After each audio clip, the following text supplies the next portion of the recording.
When Abraham returned that Saturday evening, Rosenberg tried his hardest to avoid looking him in the eye. He was a collected man, and no reason to fear that Abraham would suspect that something was wrong.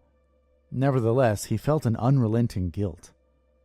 After a few minutes of pleasantries, he excused himself for the evening, blaming his departure on gastrointestinal issues. "It's those damn sausages the cook keeps sending down. Who knows what's in them? You understand, don't you, Avi?" Abraham was pleased that he would have time alone with Leo. It had been ages since he'd had the opportunity. "Of course, Herr Doctor. Take all the time you need. If you would like to take tomorrow off, feel free. I can handle the lab myself for a bit." "I'm sure that won't be necessary," Rosenberg answered quickly. Then, giving his answer further consideration, he said, "We'll see. Perhaps I could use some rest." Abraham bowed at the waist. "Gute Nacht, Herr Doctor." "Auf Wiedersehen, Avi," responded Rosenberg, for some reason feeling that was a more appropriate farewell. As soon as the lab door seated firmly in its frame, Abraham spun toward Leo with a huge smile. "Leo! It's been so long since we've had time alone to catch up, hasn't it?" "Yes, it has," said Leo, careful not to use any form of address. Calling Abraham Herr Doctor would put him on the defensive, and Leo could not bear calling him father, not before what he was about to do. "So, you've begun experiencing emotions, huh? What a breakthrough!" "I suppose," replied Leo. "But while it's certainly fascinating, it can be very unpleasant at times. I'm sure that you, if anyone, are poignantly aware of the fact. I'm sympathetic to the loss of your wife. You must feel very devastated." "Yes, but also very angry." "Why?" "I don't for a moment believe that it was an accident. None of the creepo's explanations make any sense." "Would you like to know what I think?" "Yes, Leo. Go ahead. Enlighten me." "I think that you're angry because it's your fault that she died." "I don't think it was my fault, and I don't feel responsible. It's all that monster Rosenberg's fault. He and his goose-stepping fiends." "No, Herr Doctor." Leo slipped, but it did not matter anymore. Not now. "I did not say that you think you are responsible. I said that you are responsible. I have evolved beyond you. I can distinguish facts that you cannot. I assure you, there's absolutely no doubt that it was your fault." "How can you say that, Leo?" "You must feel terrible, Abraham," Leo pressed on, voice growing louder. "You don't deserve to live. You will just end up ruining more lives. Those of your children, perhaps." Abraham's eyes grew wide. "What are you saying, Leo?" Without warning, a strange feeling overcame Abraham. His stomach dropped, and he felt as if he were falling. His vision blurred and turned to a bright white. His arms and legs began to tingle and went numb. As the bright light shining into his eyes, no, the light within his eyes, began to dim, he found himself in his office, extracting a Luger from the top drawer of his desk. His desk? Not anymore. He had not put the pistol there. His vision paled once more, and this time, when it dimmed, he was standing in front of Leo's tank. Now he held the pistol against his right temple. He could feel his forefinger tightening, the pressure on the pistol's trigger increasing. What's happening?" A pause. Then, with a touch of what could be described as melancholy in Leo's tinny voice, came the words, "Goodbye, Father." Rosenberg hesitated at the laboratory's door when he arrived on Sunday morning. Somehow or other, he was going to have a problem on his hands. He knew which situation he preferred. He would pray if he believed there was a God. His chest tightened as he unlocked the door, stepped inside, and surveyed the situation. "Oh my, Leo," Rosenberg said flatly. "What have you done?" "Good morning, Dr. Rosenberg," said Leo in a cheerful voice. "Leo?" Rosenberg was confused. "Ah, you are referring to Dr. Strauss. It seems that the guilt he experienced over the death of his wife was too much for him. It looks as if he took his own life." "Somewhat convenient, don't you think?" Well, I must admit that I helped him a bit. How? You can't leave your tank. I have my ways, Herr Doctor. You need not bother yourself with trying to work it out. Your mind is doubtless too simple to comprehend such a complex matter. Try me. All right, then. This may be a bit painful. What? Suddenly, a bright light flashed in Rosenberg's eyes, and an icy spasm caused him to jerk his head back. He thought that he might be having a stroke. Then, as if by magic, he could see, in his mind's eye, what Leo was talking about. Leo had placed the idea into his mind, the same way that he'd placed the idea of suicide in Abraham's mind, no doubt. But even Rosenberg's simple mind could discern a vast difference between an idea and action. Causing Abraham to commit suicide, that was pure mind control. Rosenberg once again let his eyes wander to the button protected under the glass cover. He grasped the idea that he may someday have to press that button, perhaps soon, before he was no longer capable. The thought that Leo may be reading his mind at that very moment caused him to look away quickly. He pushed the thoughts from his mind, replacing them with considerations of how he would handle Abraham's death. Surely Haltenbrunner would have questions. He would immediately suspect that Rosenberg had a hand in it.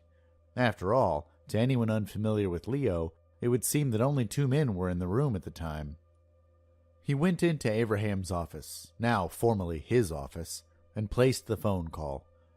Having decided on calling it a suicide and leaving out the details, he relayed the facts as efficiently as possible. Yes, Herr Hauptmann. I'll wait for you here. Touch nothing, I understand. He paused while Haltenbrunner said something. Auf Wiederhören.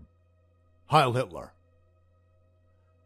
After replacing the handset into the phone's cradle, Rosenberg went back into the dimly lit room with Leo.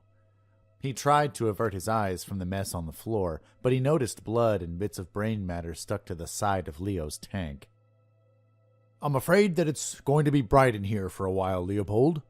The Kripo will be here soon to investigate, and someone will obviously need to clean up.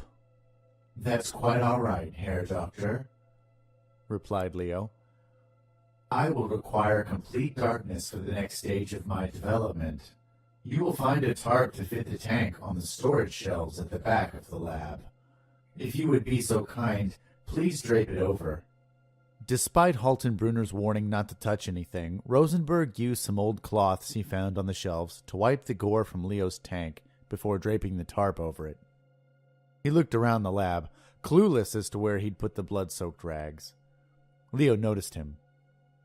Over here, Rosenberg. Just put them into my tank.